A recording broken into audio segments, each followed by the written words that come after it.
السلام علیکم۔ شہادت میثم تمار رحمہ اللہ۔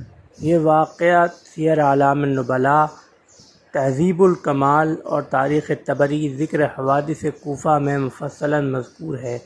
یہ واقعہ سیدنا علی کرم اللہ وجہہ کے ایک شاگرد اور خادم اور آزاد کردہ غلام جناب میثم بن یحییٰ التمار رحمہ اللہ کی شہادت کا ہے۔ تمار کے معنی ہے کھجور فروش، اور جناب میثم رحمہ اللہ کھجور کا کاروبار کیا کرتے تھے، لہذا انہیں میثم تمار بھی کہا جاتا ہے۔ اصلی نام میثم بن یحییٰ تھا۔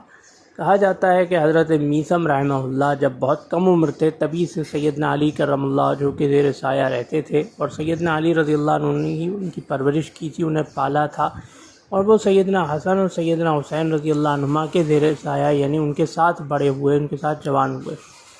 جب آپ جوان ہوئے تو سیدنا علی کرم اللہ وجہہ کی خلافت کا زمانہ آیا۔ ایک دن سیدنا علی کرم اللہ وجہہ نے ان سے فرمایا کہ میرے ساتھ جو حالات ابھی پیش آ رہے ہیں، میری لوگ مخالفت پر اترے میں، مجھے یقین ہے کہ ایک دن مجھ سے محبت کی وجہ سے تمہیں آزمایا جائے گا، تم پر سختی کی جائے گی مجھ سے محبت کرنے کی وجہ سے، اور شاید تم سے یہ بھی کہا جائے کہ تم مجھ سے محبت کرنا چھوڑ دو، میرے خلاف بات کرنا شروع کر دو، میرے خلاف ہو جاؤ، مجھ سے متنفر ہو جاؤ۔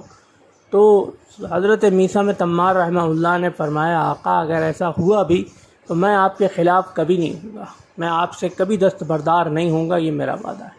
تو حضرت میثم تمار رحمہ اللہ حضرت علی کرم اللہ وجہہ، حضرت حسن رضی اللہ عنہ اور حضرت حسین رضی اللہ عنہ کی حیات بھر اپنے وعدے پر قائم رہے، اور ان کے خلاف کسی پروپیگنڈے میں حصہ نہیں لیا، اور ان کے خلاف کسی کے بیان سے متاثر نہیں ہوئے۔ پھر جب حضرت حسین رضی اللہ عنہ کی شہادت کے بعد اہل کوفہ پر سختیاں شروع ہوئیں، جو نیک لوگ مخلص لوگ بھی تھے ان کو بھی مبتلا آزمائش کیا گیا، مبتلا عذاب کیا گیا، سزائیں دی گئیں۔ تو جب حضرت میثم تمار رحمہ اللہ کی باری آئی، ان سے بھی کہا گیا کہ آپ اگر حضرت علی کرم اللہ وجہہ کے متعلق اپنے موقف سے دستبردار ہو جائیں تو آپ کو رہا کیے دیتے ہیں، کیونکہ اس وقت انہیں قید کر کے رکھا ہوا تھا۔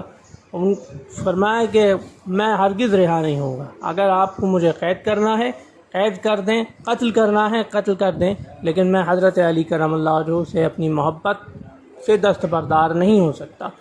چنانچہ ان کو مختلف قسم کی ایذائیں دی گئیں، عذاب دیے گئے، تکلیفیں دی گئیں، قید و بند کی صعوبتیں انہوں نے برداشت کیں۔ بالآخر جب یہ دیکھا کہ وہ کسی طرح بھی نہیں مان رہے ہیں تو فیصلہ یہ ہوا کہ میثم تمار رحمہ اللہ کو کھجور کے درخت کے اوپر پھانسی دے دی جائے۔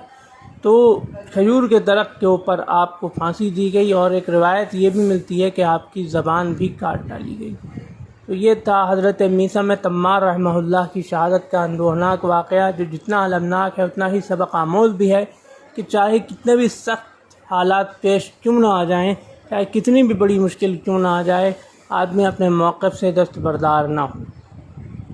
انشاءاللہ اگلی ویڈیو میں ایسے ہی کسی اسلامی واقعے کے ساتھ حاضر خدمت ہوں گے۔ اللہ حافظ۔